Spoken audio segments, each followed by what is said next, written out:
welcome everybody to the Hair Metal Massacre podcast. My name is Steve, joined by my co-host, William Fincher, the one and only. Happy New Year! Happy 2026, everybody! Oh yeah, first episode of the new year. You excited about 2026, Steve? Yeah, I got a lot going on. Although it's kind of it's bittersweet, like work-wise, especially. Like my job is things are looking better as far as perks and such, and this, that, and the other. But there's also more work to be done, more responsibility, if you will. But it's all good. Hell, I've been there 10 years. I must love it. That's a good sign, usually. Yeah. Got a couple trips happening. Going to DC with my son in March with the school. Nice. Charter deal like I did back in middle school myself. Heck yeah. Yeah, and then Monsters on the Mountain, and then I'm getting 4 weeks vacation this year, which is insane. I was expecting to get 3 because it's my 10th year, you know. This is how this goes at my job, but boss man says there's a catch. You're getting 4 weeks vacation, bro. Matter of fact, we ain't gonna start till 8 a.m., bro. Matter of fact, we're getting direct deposit, bro. But we'll give you a few more stops because we're dissolving one of the routes, bro. But whatever. I'd say that's worth it, though, man. Hell, 4 weeks pay time off. That's quality. That's solid, yeah. Especially when I was only expecting 3. So yeah, counting my blessings. Hell yeah. Did you have a nice Christmas and New Year's? Did you do anything? They were both real low key, but yeah, I had a good time. It was I didn't realize how bad I really needed some time off. And some true me time. See, especially around Christmas, there was 4 entire days I really did absolutely nothing of any real value. And well, when I say I came back refreshed after Christmas, I mean it. I was like, man, I ain't felt this good in a year and a half. Right on. Like your boy was on top, man. Yeah. I had Christmas Eve through the weekend off, and I got the kids on Christmas Day, and then the day after we farted around, went to like CC's, ran a few errands and stuff. Trying to think, there was something we were going to do that didn't actually happen, but it's okay. The kids are spoiled. They can do enough as it is. We're going to go bowling next weekend. We're going to go check out this local bowling alley that seems pretty cool. And there's like a mom and pop Mexican restaurant right near it. So I've never been to either one. So that should be cool. And just like I said, screw it. So we just sat around playing music, watched the ball drop. You ever notice the ball drop's always in shitty streaming quality? Like, no matter what. Yeah. Like the footage of Times Square. Now, years ago, they do that on purpose, man. Some kind of like... Yeah, I don't know, man. Well, I found, what the hell did I find it? Was it on Tubi or YouTube? It was on something, maybe Samsung TV. No, years ago when I had satellite, I could watch ABC. Because I'm a bad person, I used to like to watch the Dick Clark countdown, even though he was quite senile and fucked up the numbers on the regular. You were probably at a few of those parties. Oh yeah, I used to. First house. Yeah, my ex-wife used to scold me for wanting to watch those. She was like, "You're fucked up." I'm like, "Yeah, as fucked up as you, bitch." The first house I lived at with the porch and all in the front, and we had quite a few. Well, like 1.2 miles from me. Mm-hmm. Especially pre-kids, simpler times.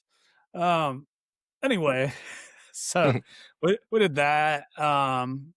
Over the weekend, went to Asheville, finished my back tattoo finally. It's nice. I don't know how many sessions. I know it started in October of 23. But my guy who did it's like super in demand, so it was like I had to plot out and save up money over so many months. Finally, it's done. Went well. It was like pretty damn quick. It's like 2 hours. Usually we go about 4 hours each time, but whatever. Got a little story to add on to that here in a minute when we get to our new artist profile. Yeah. Anything in the news you want to discuss of music news or? Not music news, but Venezuela. Yeah, Venezuela. USA. My neighbors are expat Venezuelans. How do you call that? I guess that would be. Anyway, I'll call them dictators. Yeah, yeah, that's what's up. I think as millennials, man, we've just grown up as a generation and just a world unlike any other generation has. I know we didn't really live through like, the Great Depression and World War II, but Jesus Christ, man, I feel like our entire lives have just been a series of like miniature It crises of different Christ sorts, Challenger explosions and yeah, communism falling and yeah, it's just wild yeah, shit, man. Our whole lives have just been 9/11, Columbine I don't school shootings, dude, I World remember Trade. I when mean, what was that bombing out in like Oklahoma? The Unabomber. Tim McVeigh. Yeah, Yeah, Tim McVeigh, fucking David Koresh, and that. I mean, our whole lives has just been like, OJ case, that was one of my yeah, favorites, that's another one. but, I mean, I remember in middle school, full disclosure, folks, this was, like, 30 years ago for me and Fincher here, I remember one of my teachers, I think he was the one I liked, not a lot of those, but he was like, "What's the one thing your generation has seen that no other has as far as huge changes?" No, maybe it was in high school. Maybe yeah, it seemed like it would have been high school. So later 90s. We're like, we don't know, sir. He was like, the internet. We're like, oh yeah, I guess so. But at this point, I didn't go to let's just say I didn't go to the most upper crust high school or middle school in Greenville County. Not everyone had internet. Hell, we didn't have it till like 99. And that's only because my mom got a used computer from her office and all that shit. So now everybody takes it for granted, but it was like I literally remember in like 97 in the summertime walking down to a kid that I was half-ass friends with to get on his internet and check shit out, what was going on in music. Um, it was like, hey, there's two brothers, the Ledoux brothers. Shout out to the Ledoux brothers, Chris and John Ledoux. I don't know. Anyway, so that was yeah, big things going on for the millennials. And it just keeps on rolling. I mean, the Great Recession. I mean, we all lived through. Well, I guess most of us lived through COVID. Yeah, that's Knowing another one.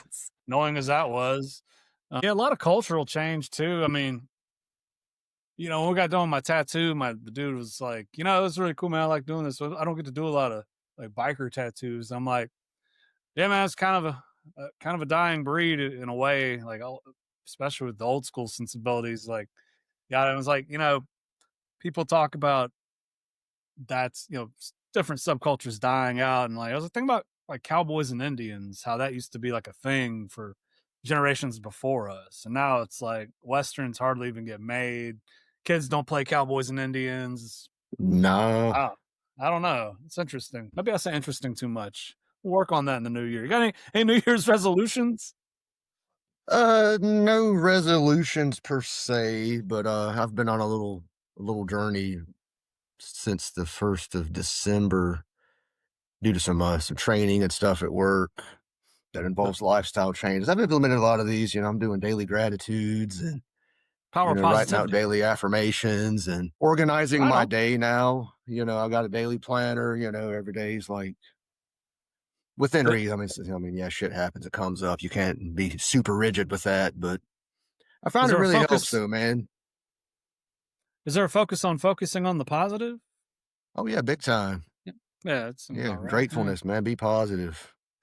Don't It's have all a about scarcity gratitude. mindset. Have a mindset of abundance. Right, right. I mean, I'm kind of weird. I always was. Even I'm an only child, right? So let's break it down for people. I had my dad, who's a lot like me as a dad, didn't really spoil, kind of rigid, but not. I'm way less rigid than he was. But then we got my mom, who, if I wanted, she would somehow find a way to give it to me, whatever it was. But I didn't want to abuse that. I was very grateful about everything, even as a only child. Like, because I remember my mom talking about this other kid who his dad spoiled him, and she was like, "Yeah, he's just gonna grow up thinking the world owes him something." And I was like, "Shit, I don't want to be like that. That sounds horrible."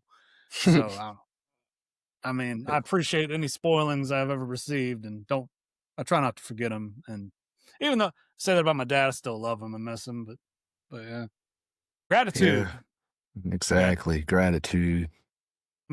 really gonna, especially with this coming an hour later every day, really actually try to go to the gym religiously, which is always a good thing. That's about my only resolution. Yeah, that's about it. Ride the bike more. Seemed like last year all I did was ride it to work and back. Didn't really do any trips, but my friends who do invite me on rides and stuff, it's always like a weekend I got the kids or something. I guess eventually folks kind of just like, oh, well, I guess he's probably busy with kids. Don't even bother. I was reading an article. Did you know the Who retired? I did not know. Apparently, like they played their final show in October somewhere in Cali. I was reading Wow. Ultimate Classic Rock. I was gonna dig into the article on the show, but like it was just kind of like these artists played their farewell show in 2025. Or the article was leading as if these bands retired and they're done, but it was kind of like Ozzy and Ace, obviously. Jesus, that's a little morbid. Yeah, I was like, well, yeah, they called it a day, I suppose. Did you know David Coverdale and Whitesnake are done?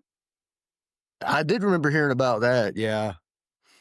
He did it the right way, Coverdale. He made a little. Apparently, he was very active on social media, like really funny and stuff. But he is done performing, done recording, done with social media, just retiring and enjoying the family and everything until he kicks the bucket, I suppose, which is honorable. You know, I was thinking about this the other day. I was reading the Stones aren't touring this year, and I was like riding. I was actually driving home today, and I was like, wait a minute. They started in 62. Next year will be 65 years. 27, they'll be able to make 65th anniversary tour, I guess. I don't know. God damn, that's 60, crazy. 65 years. ZZ Top's right Jeez. behind them. I think ZZ Top started in 69, and they're Mm. still out there. Yeah. So God, that's man, these guys got to cool. be like 85 years old, bro. Oh, yeah, the Stones are definitely in their 80s. I mean, they've replaced the drummer. The bass player got replaced a long time ago. Bill Wyman in the early 90s. He was just kind of, I'm done. Bye. It's so funny. And I was watching a YouTube video the other day about them on the Steel Wheels tour, and they were going on about it's like a 2020 segment, and it was from 89 or 90. They were talking about, oh, you guys are so old in your 40s. You know, how much longer do you think you're going to do this? I just fucking laughed. I was like, yeah, little did we know the Stones will still be out there Jeez. many moons later. I mean, power to them, man. They, Yeah, good on them. Hell, I mean, obviously they love it. They don't need the money or anything like that, I no, imagine. But I always there's love no Keith way Richards. those guys need money. Nah, nah. Well, let's get into the record review. So this week we're diving deep into the murky waters of underground indie-ish hair metal to a band that I didn't even know about till about October, and you had never heard of, as you said last episode. No, that's how deep they are. Because me and you both know a lot of shit that most people will be like, "What the hell is that?" Yeah, and this one's deep in the murky waters. Yeah, that shit's like, yeah, that's So the record is Love Kills by the Bang Gang. The Bang Gang are a 5-piece band out of LA. One record, and they have so this record somebody re-released it in 2018, a deluxe edition with bonus tracks, demo tracks. I was like, okay, so there's a demo before the actual album that had a name. Cool. Of course, all we have on Spotify is the actual album. That's fine for what we're doing here. Have you ever heard of the label they were on? I had not. That's why I was gonna ask you at some point, like, what year did this originally come out? If you do you know like what label it was It- originally on? So 1990, and it was on Sinclair Records out of New York, but Okay. which is an indie. I couldn't find any information on any other bands on the record label, but the re-release was put out by Demon Doll Metal Legacy, which not sure on that either. um, Kudos on yeah, whoever that is for starting that business, though. yeah, that's cool. It was self-produced, this record, by two members, Ryan Dorn and Scott Earl. The band, Scott the Bitch Earl on bass. I guess it's one of those Nikki Sixx, Steve Harris deals. He probably wrote a bunch of the shit. We also got Scott Stevens on guitar, Jet Silver on vocals, KJ Christofferson on guitar, Aiken Echon Incorporated on drums. Whatever the hell that's about. Okay, sure, why not? I couldn't find anything else these dudes had done either. Like since I guess it was this and that was that. Kind of a mystery. No, Yeah. yeah. So some people have heard of Every Mother's Nightmare. Some Yeah. people have heard of Hurricane Alice. We'd never heard of Bang Gang. No, I've heard of both of those bands, listened to them, but yeah. Hell, I was digging through my CDs over at Mom's yesterday, and I found my Hurricane Alice CD. And I was like, "Wait, is this out of print? This sure is out of print." I looked it up; it was worth about $30 on eBay. Nice. So might look into that. There was also, I think, no, it wasn't a Badlands. I sold one of those a long time ago because Badlands are hella rare. Yeah. Do you have any Badlands? I have one that I found it at some used shop a couple years ago. I snapped it up. I mean, it was still like $12 at the fucking used place, but So they kind of knew what they had. Okay. yeah, they kind of did. They were like, How about it, kind of miss man? digging through record stores. I haven't done that in quite a while. I finally quit buying physical media for the most part a couple years ago. Oh, damn. Yeah. What was the last thing you think you bought? I mean, personally, I still buy, as we all know, vinyl, but Honestly, one of the last things I got was probably Ozzy's last record, Patient Number 9. yeah. If that You and wasn't the Feldman very both. last, that was right around the end. If it wasn't the very last one, I don't know, I might have got one or two after that, but No, you and Feldman both Spotify is always just is bought. too much on there. I already own too much. I'm like, man, I already got fucking not enough room for all the shit I already own. So So I was thinking when I was digging through my CDs yesterday, I was like, good Lord, like 5, 6 crates of them over in Mom's garage. Um, but anyway, I can't remember. Probably the Black Rain CD was the last thing I bought many years ago. Now that's finally on streaming. As I mentioned way in an earlier episode, Black Rain Lethal Dose of. Check it out. It's great. Classic. We'll eventually get around to, I guess, at least pushing them. They've steady put out stuff with varying levels of quality to me, but they're French band, Black Rain. Good stuff. Check them out. If you like Hardcore Superstar, Crazy Licks, any of that ilk, you'll probably like them. Uh, Crash Diet, all that kind of stuff. Well, so oh new false. artists. Yeah. Speaking of new artists, um, this isn't a new band per se, and they don't really exist anymore, but they might exist again by chance here in a few years or whatever. Little band from Asheville. Oh, Keith Stone over there. Little band from Living large, Asheville folks. Living large. called the Crank County Daredevils. You ever heard of them? Yeah, I have. Yeah. They oh god, dude, one of my first memories of them had to be like 2003. Here at our local venue here, the Ground Zero, they would have these mega shows, right? It was really when the local scene was heavily thriving and people like went out to support local bands big time, varying levels of quality and style. So I was Those at one were of the these. days. Those were the days, those early aughts. I might have played this show with Machine Gun. Long time ago, people, I was in a band called Machine Gun Etiquette. Fun times.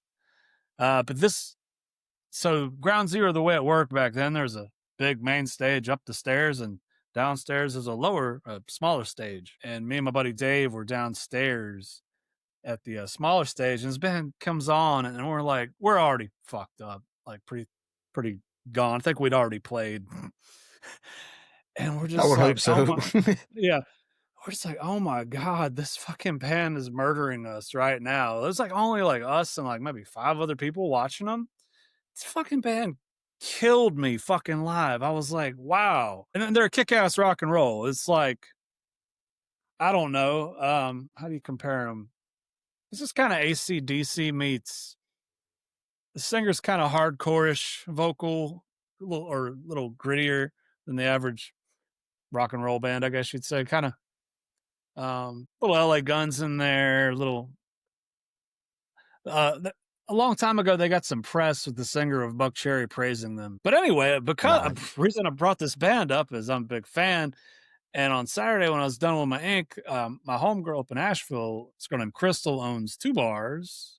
There's one called shout out to the Burger Bar, Crystal, and then further away from downtown is a biker bar called the Handle Bar and Grill. And it's so I was telling my tattoo artist guy about it. I was like, yeah, I'm gonna go check this bar out. Da, da, da, da. Maybe we could get a show there. I don't even know if there's a stage, whatever. So I roll out there. It's off Patton. You remember where the original Rockies is? Yes. Yeah. Just past there, but before you get to all the Lowe's and the new shit, you Okay. hang a you hang a ride on like Old Haywood. It's kind of an older, obviously older street. And anyway, I was telling dude about this where this bar. He's like, "Oh, dude, I think his wife. He's like, we've been together like 9 years, but many years ago, he's like, I think it was a different bar, different name." I was like, "That's probably about right." He's like, "My girlfriend went out there with her homegirls, and they were like, it's sketchy as fuck." I was like, "Oh yeah, that sounds great." And he's like, "Yeah, they were there. They walked in, they looked around, they split." It's like, that sounds awesome. Sign me up. So I roll out there, and there's actually like a few people there, like for 3 in the afternoon on a Saturday. And like behind the bar was Scotty, lead singer, guitar player of Crank County Daredevils. Really cool guy. I'd known of him for many years, never actually met him, but we talked music and shit. It was really cool, and he was suggesting places to play in Asheville, even though I have a pretty good feel on that. But I was interested to see what he said, and got his number, and he rides bike and all and shit too. He's like, "Hey, man, we come up here, we'll get it up and all that stuff." So I was like, "Oh yeah, cool." So Nice. pretty cool. He doesn't current. I think he said he doesn't currently play in a band, but he's working on something. And there's always the possibility of Crank County getting back together. Who knows? But let me play you a little snippet here of one of their songs. All right, man. Well, here's like the first track on their first album, Kings of Sleaze. It's Crank County Daredevils with the title track, WHML, Kings of Sleaze by the Crank County Daredevils.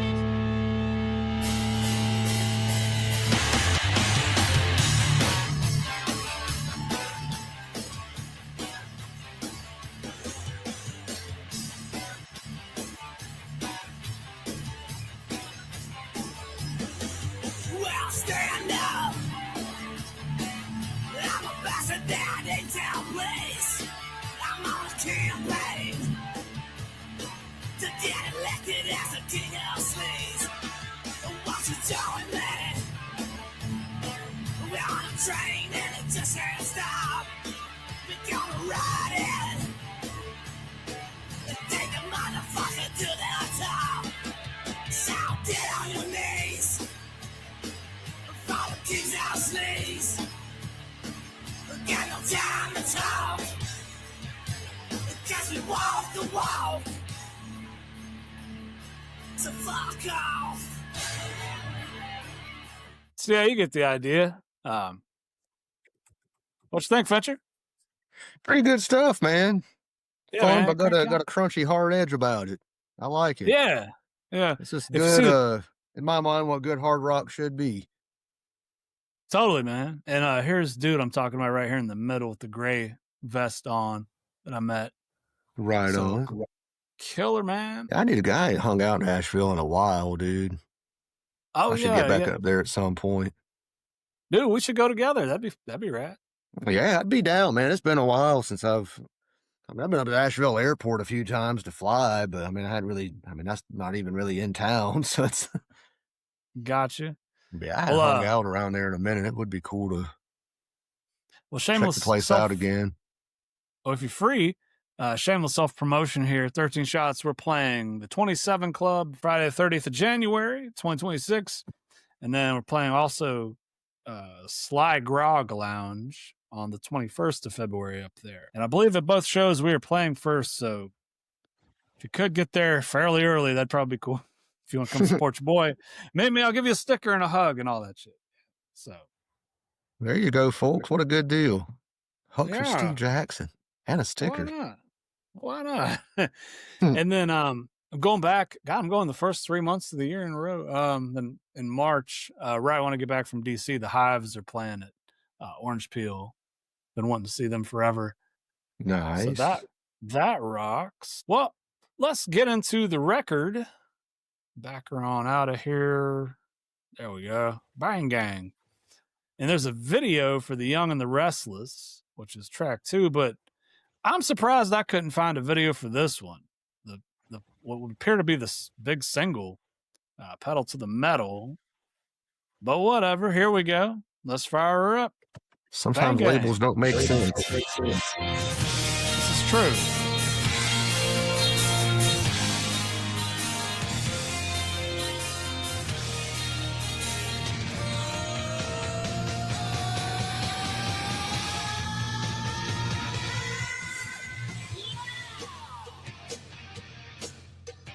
Cowbell. I love it.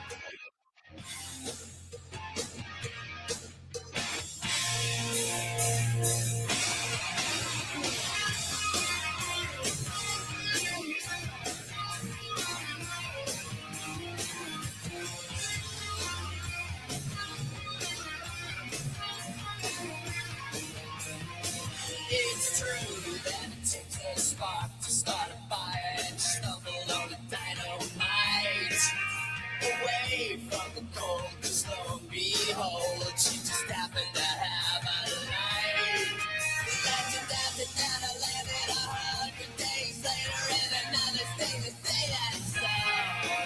See, the girl was created by the grace of God and built for rock and roll. Pedal to the metal and never settle for anything that moves too slow. Pedal to the metal and never settle for anything but rock and roll. Rock and roll. A mini solo. She said I looked like a cross between a motley crew and a Mark Bolan nightmare. I like that. I look like a cross between Motley Crue and a Mark Bolan nightmare. If you don't know, Mark Bolan is the guy of T-Rex. More on them later.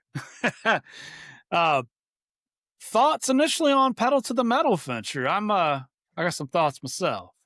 Well, since our last episode, you announced we were doing this, I've listened to this album a total of 3 times in its entirety. Mhm. And all 3 times, this song just really grabbed me. I was like, wow. But I was shocked earlier when you said it came out in 90, because I was under the assumption this was, like a 92, maybe even early 93 Mm-hmm. It's got that release. So vibe to it. kudos on them for kind of having that sound before the sound, per se. But it's top quality song. I say I love it. It's a good, fun, rocking tune. Mm-hmm. You said some fun vocal jabs in there. Musically, it's pretty rad. It's a lot of fun. I like that there's basically 2 intros before we get to the verse. Just taking our time, no rush. Sometimes that's cool, the singer reminds me of like Rock's Gang and Shotgun Messiah, dude, kinda. And well, I agree with you, and I would also throw in maybe like some Tame Down from Faster Pussycat, Yeah. a little Yeah, a bit of little that bit of that. vibe. Yeah. Yeah. Especially in some other Yeah. songs on this album, but you can still hear it in this song. But there's a couple of tracks on here that I was like, I wonder if they're related. Was that like Tame Down's little brother or like cousin or something? Like, Fincher, I think it's Tammy, but it's kind of a play on Tie Me Down.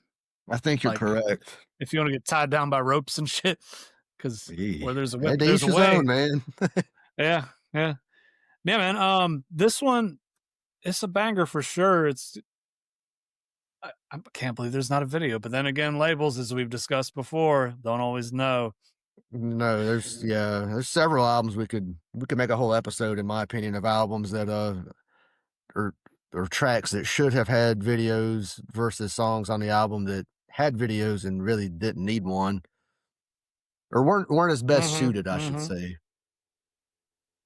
The riff the main little riff there. Da, da, da, I'm trying to think. It's kind of radish, but it's kind Yeah, of maybe a a little bit mix. of kick sound in there too, in my opinion. Yeah, little kicks. It's cool. Like there's definitely a band we'll get to. I can definitely tell you they're pulling influences from, because I can tell you I pulled the same fucking influence coming up here. But let's get on to the music video. Let's do this Young and Restless track 2, which I'm wondering, like, was dude sitting around just like during the middle of the day and like soaps are on the TV and he's like, yeah, I have a song Young and the Restless. Hey, we're young and restless. Yeah, yeah. I wonder if that was the thought process lyrically. Who knows? Maybe we Well, can get him on and ask him one day. we probably could find him. What was his name again? Jet Silver? Couldn't be that hard to find somebody with a name like that. Yeah. I mean, that's pretty rare. Who knows what he does now? He might be a tool and die guy. Who knows? You never know. Well, let's get it going. Young and the Restless music video 1990 from the album Love Sells. Bang Gang.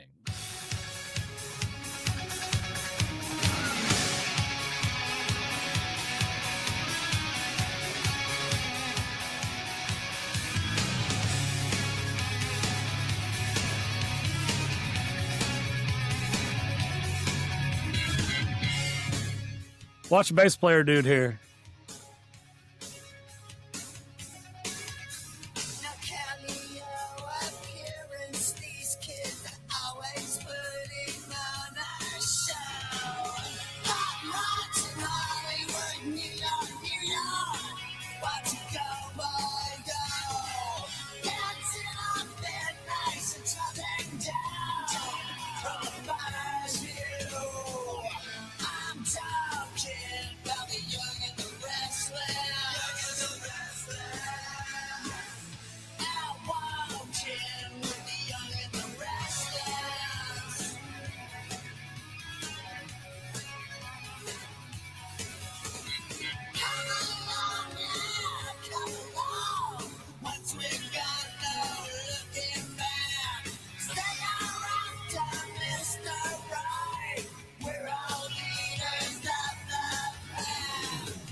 Bass.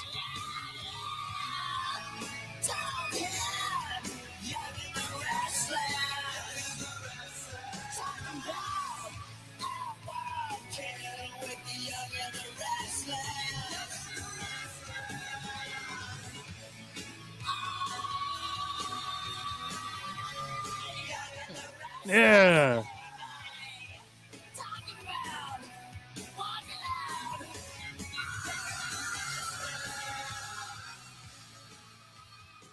Kind of a classic We're Rocking the Wasteland video here. And yeah, actually, I dig that video, man. It's pretty cool. Marilyn Monroe look-alike. Now, there was like one part where the damn bass player was like just shimmying side to side, and I was cracking up. Was that it right here? Let's see here. We got the schoolgirl, I guess, or she's just like, oh, who are these boys in this wasteland? Man, I'm really digging their tunes. Huh. But never mind, there's no amps. We're still rocking.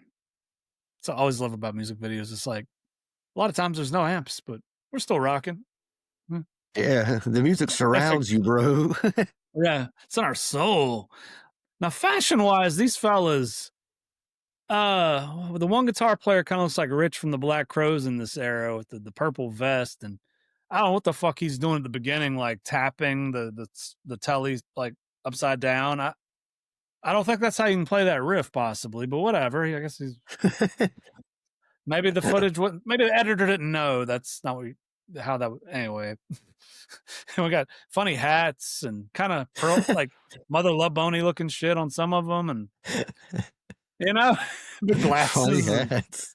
dudes rocking in shorts. How you pull that off? I thought Pantera was the only band that could rock in shorts.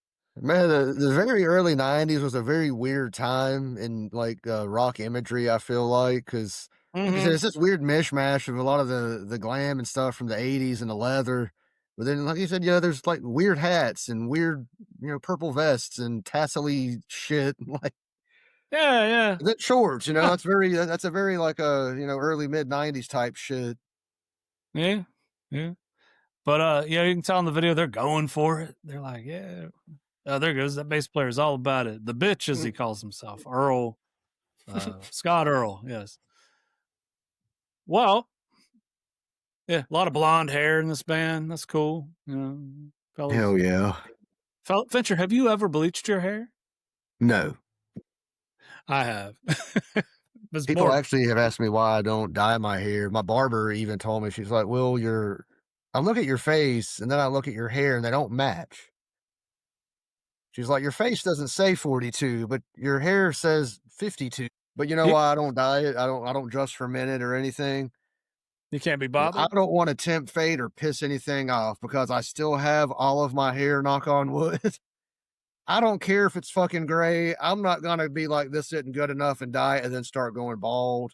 I'm grateful for what I've got. That shit can be I white as hear Santa you. Claus. As long as I fucking got it, it don't matter. I hear you. But you're just not that dude though either. You're not like a guy like yours truly that would dye his fucking hair. You know, dye my hair, right? Well, yeah, I think you had told me before, but Yeah, I've there's a been. younger female colleague of mine I was out, doing a dual open house with, I don't know, 2 months ago or so, and, we were kinda on this subject about stuff, and, she kinda shocked me. She kinda looked at me and she's like, "Well, you're in your George," she said, "Well, there's nothing wrong with a little bit of gray." She's like, "You're in your George Clooney era right now." It kinda gave me a little look, and I was like, "Oh, Mm, okay. Okay, little mama, I got you." I I hear you. Yeah, I mean, I can't tell you how many times I've been told. Current wife understands, but previous lovers, if you will, and ex-wife that you should just let the gray come in, be Silver Fox and look good. I'm like, Daddy's a rock star. I can't. I'll be on stage. I gotta have this black, this raven hair. I'm sorry, I can't. Not yet. Maybe about 50, I'll let it go. Maybe. But I switched it up. Hair dye talk. For years I was going to Sally's and you get the developer and the color and you mix it and the Mhm. thing and it's like semi-pro, but I've never actually used Just for Men. And now she turned me on to the Garnier in a box at Walmart. And hell, it lasts Oh, longer okay. than that shit does. But just pro That tip. box stuff's pretty good, man. I've dyed, many a woman's hair before. I always joked about Mm-hmm. wanna open a ratchet salon, you know, giving a Nice. woman a haircut or 2, dyed their hair, and they always get compliments. It's kinda crazy. That's why I was like, "Man, if you're God, gonna open a ratchet salon," these girls go to work, people are like, "Oh my god, who did your hair?" They're like, "Oh, my boyfriend." I'm like, "Really? th- Tell them 'em I'll do their hair too. I'll undercut their goddamn hairdresser. I don't give a fuck. there is Come over money in here and have a hair. seat in my chair. I'll hook you up." There's lots of money in hair. Let me tell you. Yeah. I'm a jack of all But trades. I've done a lot of shit. done a thing or two in my day. Yeah, I can cut hair, I can weld some shit. Mm-hmm. Good with your hands. I hear you. Every man should be in some form or fashion. Well, now we enter the cover zone, and boy, it's a cover of a band that I hold very dearly. If you know me, I'm a huge T-Rex fan, and this is one of their more popular songs. But let's get into it. Their cover of 20th Century Boy, and we'll get the review going.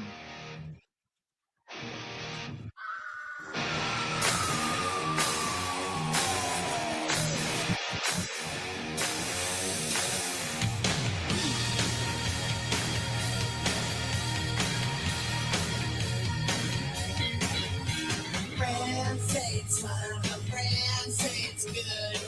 Everybody says it's just like rock and roll. Yeah,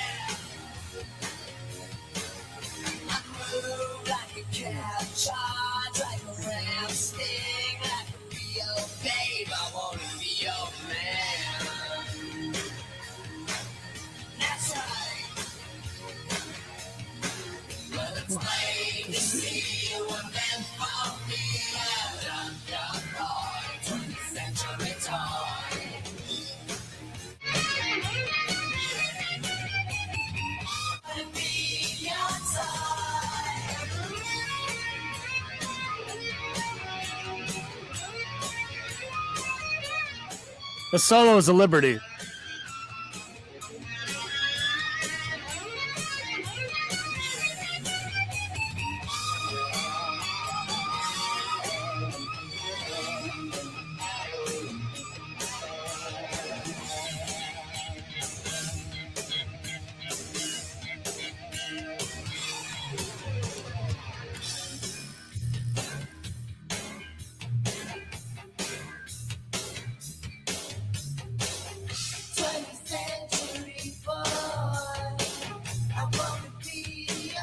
All right. Well, let me start this one.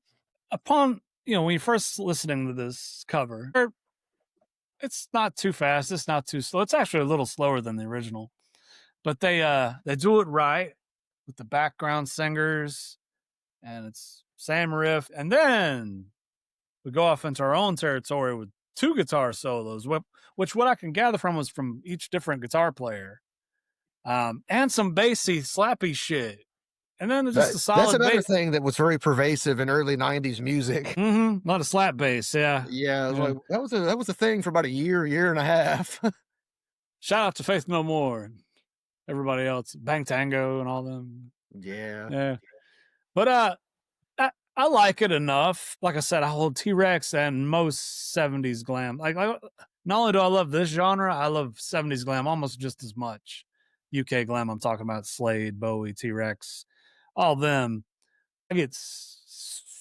So side note, there's a whole like kind of sub-genre of this stuff. We call it junk shop glam rockers, where it's like groups that had like one hit. Shout out to Sailor, the two of us over a glass of champagne. That's a good one. Iron Virgin has a song called Rebel Rule. That's a good one too, if you want to check that out. But a lot of them are real derivative of the big ones. There's a whole collection called Lipstick, Pink Lipstick and Boots. That there's like literally like 9 volumes of these fucking songs. Wow. If you really want to go into the weeds with this shit, it was unbelievable. For a genre that was only really kicking for about 5-6 years, there's an ass ton of it. I mean, I guess over here, people were aware of it, but not. I mean, we had our New York Dolls and all, which was basically a reaction to that. But over, the top of the pops and all that stuff, they were all about it. The early mid 70s.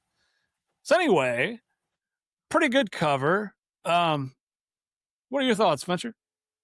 I think it's a good, fun track. I don't I kind of don't mind them going rogue on the guitar solo thing. I kind of appreciate when, in my mind, and I know we've talked about this, I'm not the biggest fan of covers, but this is, in my mind, what a good cover is. It's true enough, but they still add their own bit of flavor. They don't take too much liberty, except for something like a guitar solo, to where you're not really changing the actual song. You're just adding your own flair in there. Add your own little spice. That's what I'm saying. So I dig it, man. This 3 tracks into this, I think that Bang Gang has thoroughly impressed. Right on. Yep. Now let's get a little weird. Not too weird, but a little weird with the neon fairy tale.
15, 17.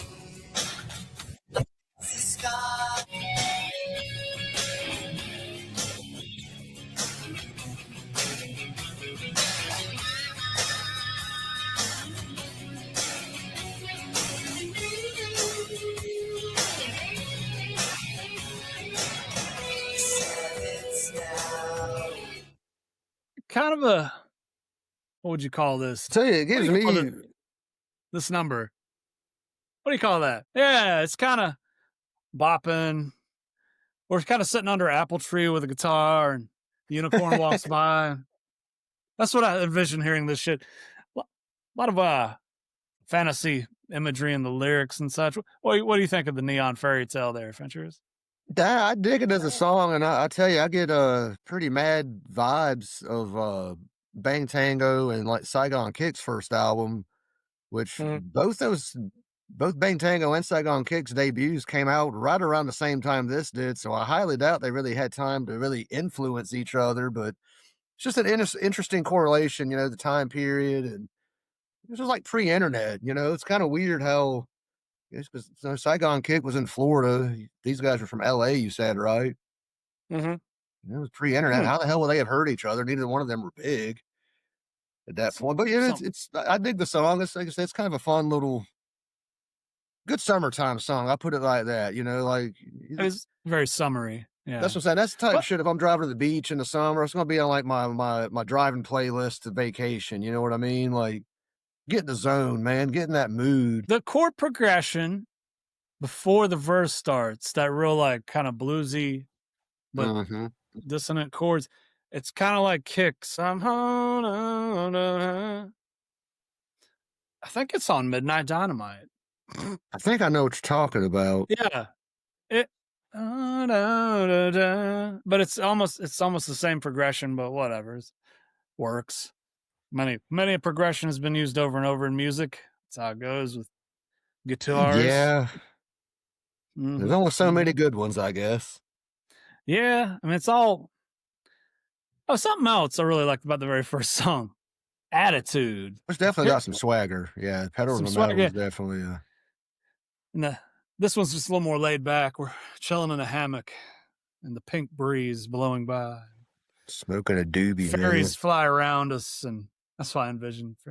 Fairies, pixie dust and such. Microdosing. What? Yeah, there you go, microdosing in the early 90s.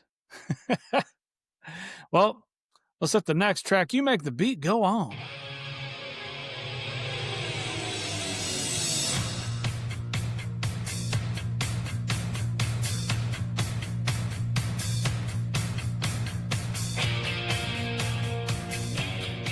Hey, I know what this is.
And like your legs when they walk in the room. Go on.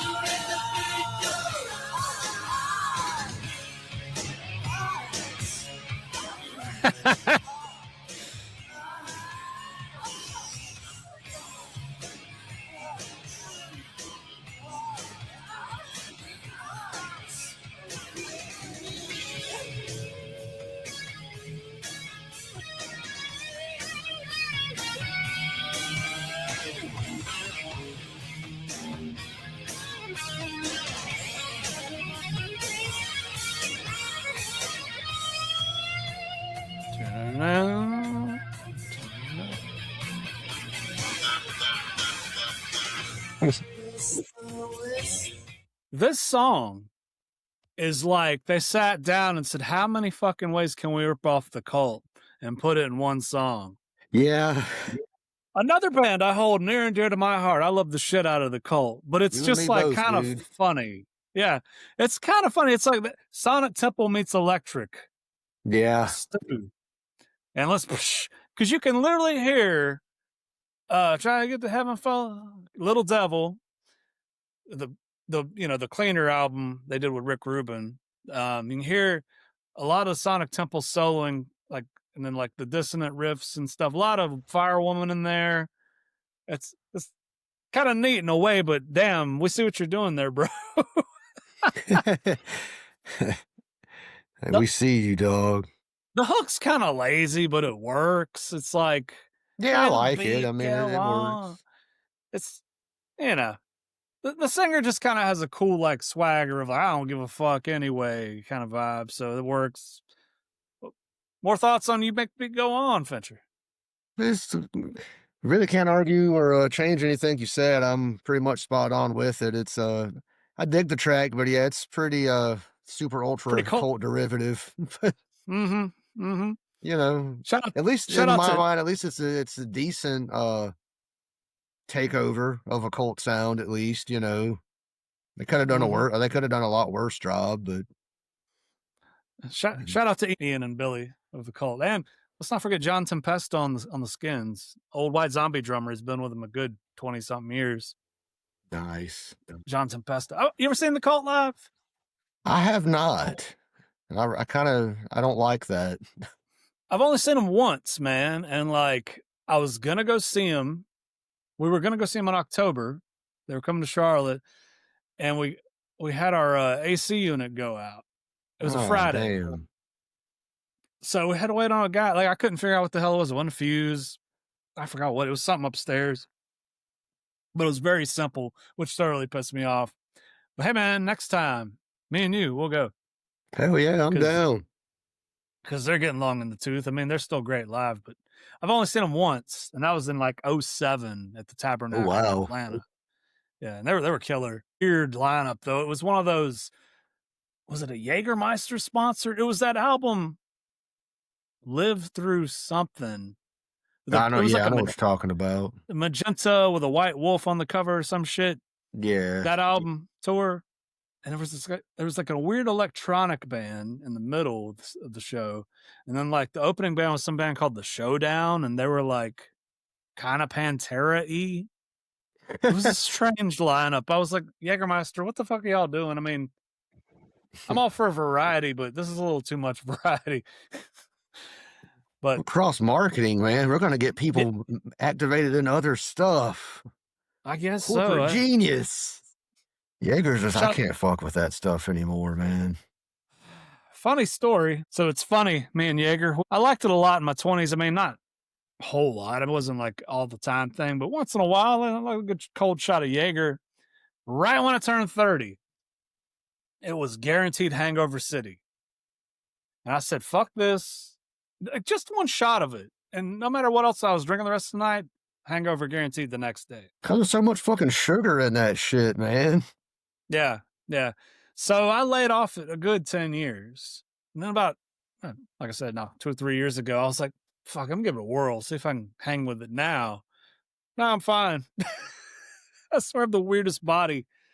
You know, I can't tell if I have IBS or not, because it's like, Little Caesar's Pizza, for example. For a while, it'll give me the bowel issues, and then I'm good. A year or two later, I eat it, I'm fine. Makes no sense. I guess my digestion, TMI. Yeah, getting to know Thank you for your coming to our WebMD TED Talk. Yeah, getting to know your podcast. So, anyway, let's move on to the next track. Be a model or just look like one? WHMN.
Horns.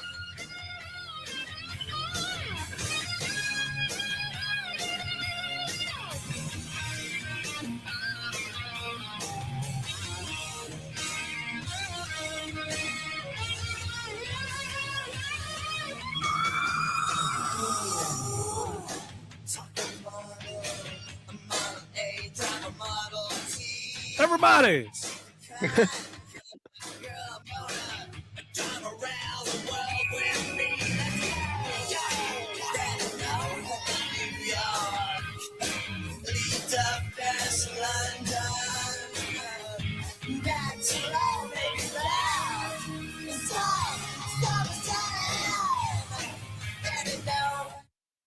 It's kind of a throwaway track, but they put a lot of work into it. You can tell by the song structure and the little nooks and crannies of what they did, the pauses and shit. It's pretty fun. For effort. I don't know if it came together exactly the way they wanted to, but I mean, I appreciate them trying to do something a little different here, you know.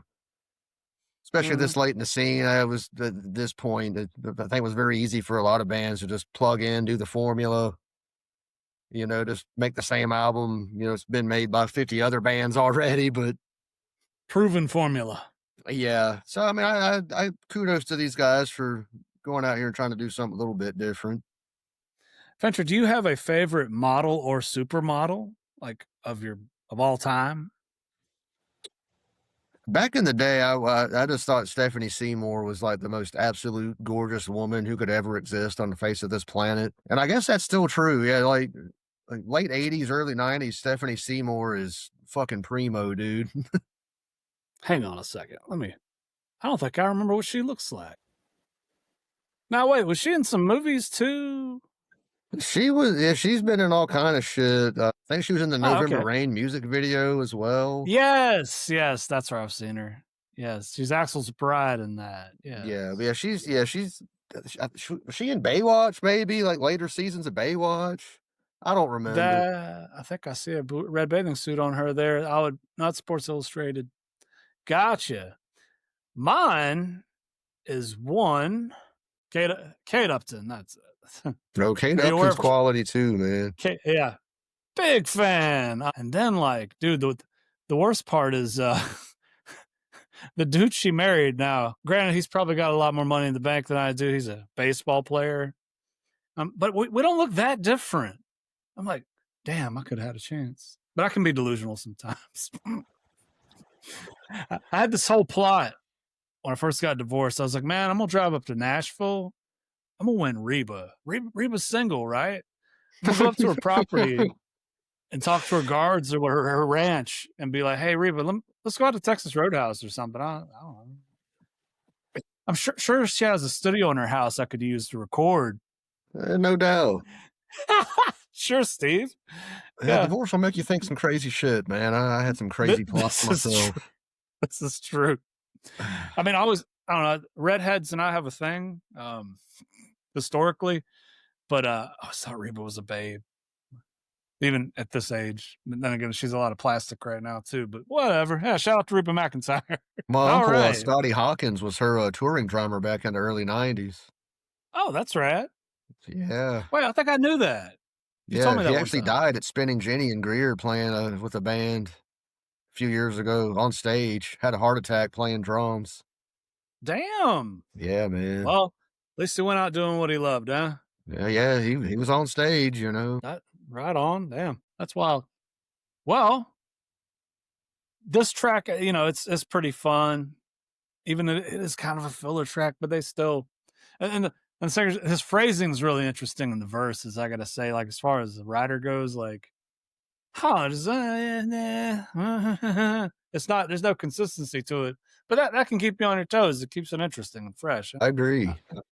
But move on to the next track, Dangerous.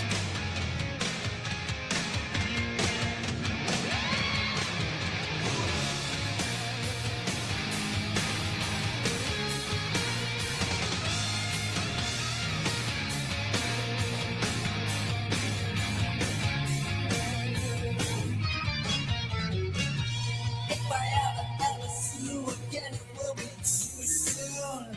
One minute you love me, the next thing I know, you're running out of the moon. If I ever see you, another new love by my side. This time I pray to God I won't understand how I just try to find a place how I can shine. Always keeping me running.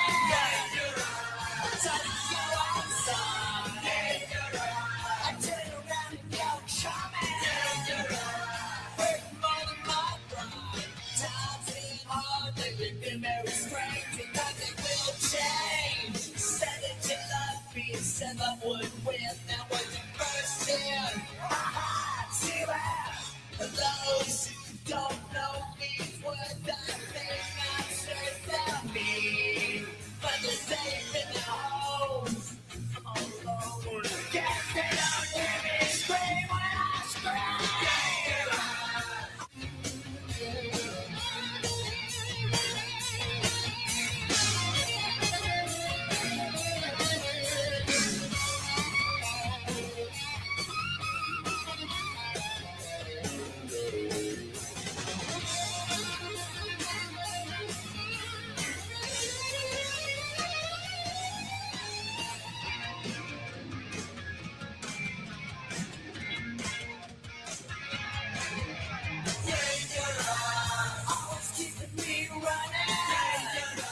Man, for an independent record, the damn production on this thing is slick.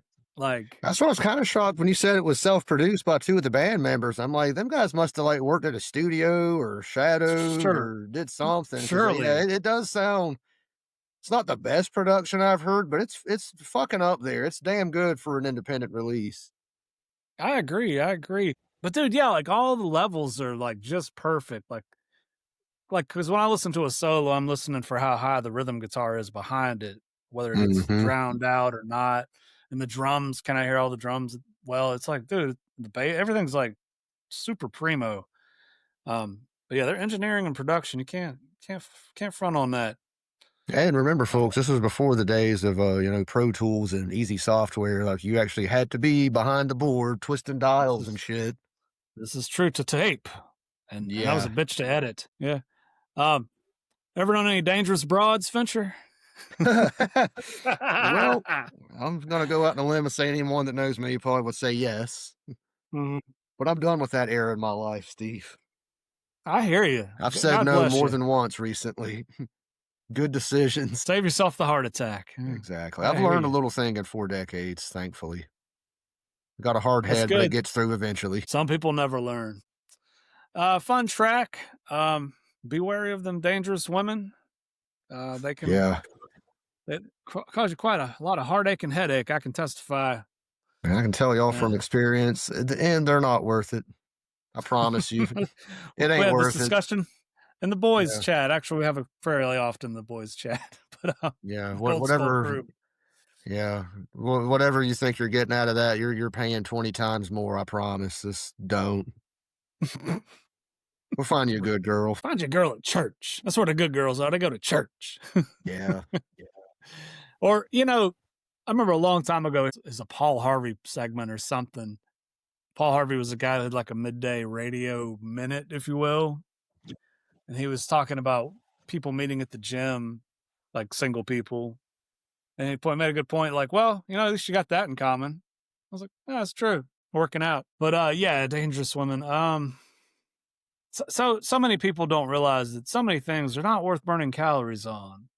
Life's too short for the bullshit. Yeah, it really is. Like, think about that energy you're wasting on whatever. Think it could be used for something better, something positive.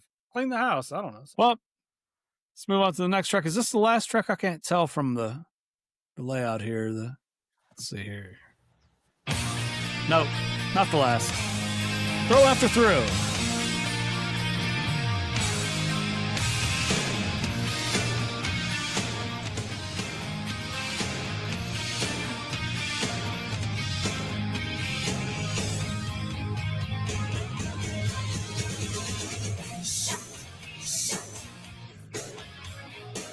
Very kicksy.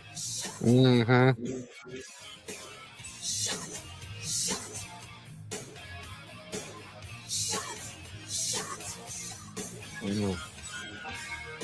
Beauty's in the eye of the beholder. I want to get my hands on you.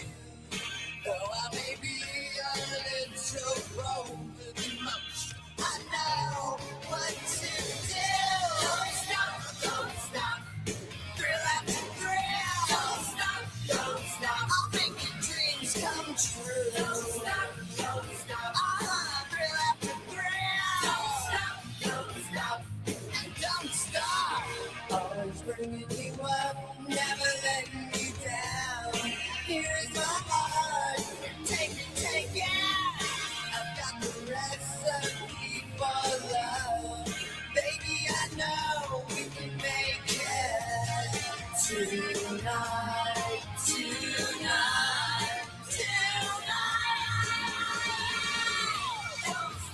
Don't stop. Thrill after thrill. Don't stop. I'll make your dreams come true. Don't stop. Thrill after thrill. Don't stop. And don't stop. Now that we just got started. Don't stop, baby. Now that your legs are parted.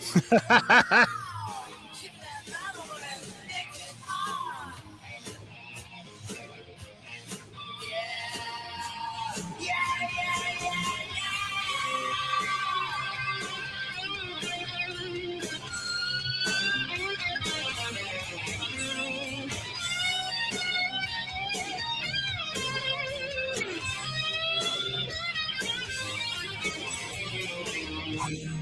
Beauty's in the eye of the beholder. I feel like they were shooting for a stripper song with this one. Man, I'd like to get a lap dance to this song. Yeah. That part about it just started, and now that your legs are parted, baby, don't stop. Hey. Gotta hit her right between the thighs, man. There you go. This has nothing to do with the song, but the title of the song. Are you familiar with My Life with the Thrill Kill Cult, the band? Yeah, I've got like 2 of their albums, I believe. You got Confessions of a Knife? That might be one of them. I don't listen to them that often. A lot of people owe Groovy Man is his name. Them and Ministry. Motherfuckers owe them a lot. We're looking at you, Rob Zombie. Dude, people borrowed the fuck out of what the fuck they did. No joke. Both of them. But I did see Ministry open for Rob Zombie, so I guess they're cool a few years ago. Nice. Anyway, Thrill Kill's fun too. I saw them on Halloween 18. I want to say, a while back at the old radio room. Good times. But anyway, fun little, almost a throwaway song, but hell, it's got that reverse snare hit. Always like Yeah, that. I do like that. No, I think it's a fun song, man. I dig it. Cool solo. Well, Got a is cool this the vibe to it, last? man. Yeah, definitely cool vibe. Is this the last track here? I Yeah, think it is. Yeah. BMG. Be my girl. Hey, shout out to BMG where we both used to work, Hell yeah. as we mentioned before. It's a quick little ditty here. I think it's just him and acoustic. Me and Steve got deep roots in the music industry. Oh yeah.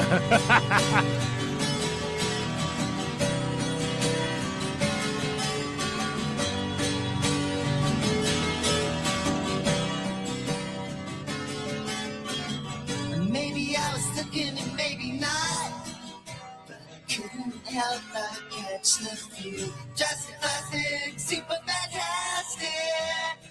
Oh, what's a boy to do? Will she walk? Will she talk? Will she let me spin my wheels tonight? Center stage by the light of the moon, and I've never known stage fright. And she said to me, are you looking for a girl? Yes. Started singing the Romeo song and looking like a pearl. Yes. Got lost in the light. You know what this reminds me of? This reminds me of early T-Rex, when it's just Tyrannosaurus Rex. 100%. When it's bowling with the acoustic and the guy on the bongos, and that was it. Before they went electric. Probably, I mean, I'd imagine T-Rex is a big influence on these guys, as it should be. T-Rex is great. Check them out if you only know Bang a Gong. Got a lot of great tracks, especially the record The Slider, which I have on vinyl, of course. Electric Warrior is good too. Gets a little dodgy after those two, but still fun. And that's all that really matters, man. Yeah. Did you have fun? This one, have fun. This one, this is another like sitting under an apple tree with an acoustic guitar one for me. Like, yeah, or like, once again, I get Saigon Kick's first album vibes because they had a couple of just weird kind of misfit songs like this. Like it doesn't really match with the rest of the album, but I guess depending on your influences, it kind of does. mm-hmm. You know, this little Beatle-esque quality maybe, but a departure track. Yeah, there's nothing wrong with that. Yeah, I could dig it. You know, sometimes that can go too far in the case of like GNR, My World at the end of Illusions. Yeah. Kind of a strange one. Like, you know, wasn't there a story with that? Like, didn't Axl make that without the rest of the band's knowledge? Like, he was like going to the studio at like 3 a.m., like recording it with the producer, and then the album came out. The band was like, "What the fuck is this?" That's your little preview of Chinese democracy there, I guess. Here, at the drive to work a couple days ago, that their new track, Nothing. Yeah, pretty bad, man. I'm not gonna lie. I was like, what the. It's like them and Molly. It wasn't a steaming turd, but I was like, what the fuck is this, dude? It sounded like they were trying really hard to make some super epic rock song that was going to be #1 for 38 weeks. And I'm sorry, but that era is long gone. Like, I love rock music, but forget about it, fellas. Yeah, it's like this ain't 1990, bros. That ain't gonna happen. Rumor is there's 2 tracks. The rumor is one of them is probably a leftover Chinese democracy, like half-baked deal. I think this Nothing one was because the DJ on I don't remember if it was Ozzy's Boneyard or Hair Nation that played it, but that's what he was saying. He was like, man, the guy that's credited with playing drums on this song was actually with them in like around the Chinese democracy era. Mm-hmm. Apparently he left, but they're like, so maybe we don't know if maybe he's came back in the band. Maybe this is an old track they polished up and released finally. Mm-hmm. Well, I don't know. It's almost like them and Molly are competing to see who can put out the shittiest new tracks since the aughts ended. Like, it's like, well, let's compete, fellas. What was that Crew album from like 06 or something? The like, it was like the white one with a little cross on it or something. Yeah, Solar Saints of Los Angeles Yeah, I didn't think or that was that bad, and I Solo. was like, "Man, if they can, like, capitalize on this," but it that was unfortunately, like, the peak. That was not to be. Yeah, I was like, "Oh, man, if they can, like, improve on this," but no, that was unfortunately the best it got, and it's been way worse ever since. Still love your But crew, but I remember them playing Sex, which was one of them, I guess, in 2012, because it seemed like that was the birthday show I went to. They fucked it up live. And I was wow. like, wow, dude. And like Tommy made a joke of it. I was like, yeah, as he should. You heard any of the stuff about, the Steel Panther guys, like, hating, like, talking shit about Vince Neil and taking jabs at him and shit? No. Yeah, look, I read What? something briefly before we got on here. I didn't really have a chance to dig in, but it was, I don't know if Metal Edge or Metal Y or some post I saw, and I was like, God damn. That Which, that's interesting. Still, full disclosure, folks, I'm not really the biggest Steel Panther fan. they're okay. I And can't they talk decide to if they're doing this as to diss on the genre or if they're actual fans of it. So I can't ever decide if I like them or not. I'm like, 'cause if they're they're shitting on us, fans. trying to make money off of it, I definitely don't fucking like you. No, But I don't they're know. fans. I mean, they were a cover band for a long time. Yeah. Um, I'm neutral on them. I've seen them twice. They talk too fucking much. It shows. Like literally, me and Raph went to see him. It was January of 23 up in Charlotte on like a Sunday night. There was like a Groupon for like $20. I was like, fuck it, yeah, I'll go. And then I learned I shouldn't ride in a car with Raph anywhere because he Why can't not? drive for nothing. Oh, He's scary so driver. anxious. He's so Oh, anxious that just like I was in the back seat. I was like, oh my God, let me get out, please. let's say if He you're like doesn't me get and you, on. man, you've driven for a living before. Yeah, people like that, I don't have a lot of patience for. I'm like, bro, I've Exactly. driven a lot bigger vehicles in a lot more major cities and way worse traffic and been a lot more fucking calm than you are right now. Chill the fuck out. Hmm. Yeah, Just it's the calm the strangest fuck thing. down. And the show, it was all right, but I swear to God, they played like 6 songs and talked the rest of the time, made stupid jokes. I was like, yeah, okay, cool. Play Fat Girl, please. That's funny. But let's get down to the Gold Skull time. Old school Special time. overall closing thoughts, overall rating, favorite tracks on Excuse Love me. Sells by the Bang Gang. It's I was actually thoroughly impressed with this album. Like I said, I listened to it 3 times from start to finish, in between our episodes here. I've definitely added them into my rotation. I follow them now on Spotify, my preferred streaming service.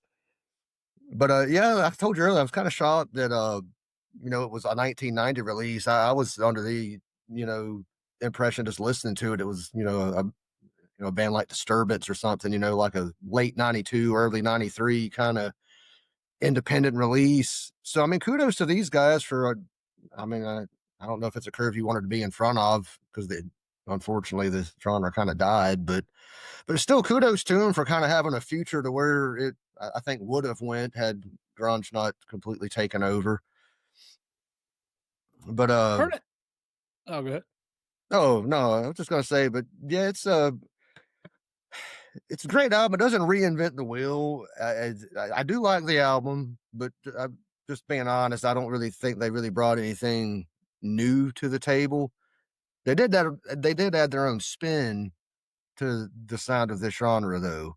So kudos to them for that. I mean, not every band's gonna be, fucking Van Halen or whatever.